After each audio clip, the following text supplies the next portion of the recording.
नरेंद्र मोदी हांणी प्रधानमंत्री पदाचो राजीनामो दिलो।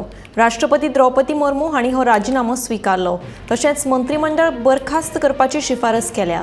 मंत्रिमंडळाची निमणी बसका सकाळी 11:30 वरांचेर जाली।